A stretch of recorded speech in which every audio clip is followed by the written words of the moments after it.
Jasmine ശരിക്കും ഒരു phoenix പക്ഷിയാണ്. ബിഗ് ബോസ് മലയാളം സീസൺ 6ന്റെ പോരാട്ടത്തിൽ തീക്കാറ്റായിട്ടാണ് ഓരോ കണ്ടന്റുകളും ജാസ്മിൻ ഷോക്ക് നൽകിയത് എന്ന് പറയുന്നതിൽ യാതൊരു തെറ്റുമില്ല. പലയിടത്തും ചുവടുകൾ പിഴച്ചുപോയ, വ്യാപകമായ സൈബർ അറ്റാക്ക് നേരിട്ട, വ്യക്തിത്വവും ധാർമ്മികതയും വരെ ഇതുപോലെ ഓഡിറ്റ് ചെയ്യപ്പെട്ട മറ്റൊരു മത്സരാർത്ഥിയും മലയാളം ബിഗ് ബോസിന്റെ ചരിത്രത്തിൽ ഇതുവരെ ഉണ്ടായിട്ടില്ല. എന്നിട്ടും എല്ലാ പ്രതിസന്ധികളെയും അതിജീവിച്ച് ഉള്ളിലെ പോരാട്ട വീര്യത്തോടെ മുന്നോട്ട് നടക്കുകയായിരുന്നു ജാസ്മിൻ.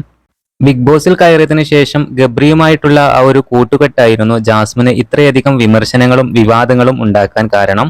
എന്നാൽ ഗബ്രി ഹൗസിൽ നിന്നും എവിക്റ്റ് ആയതോടുകൂടെ ജാസ്മിനിൽ ശ്രദ്ധേയമായ ഒരു പരിവർത്തനം നിരീക്ഷിക്കപ്പെട്ടു.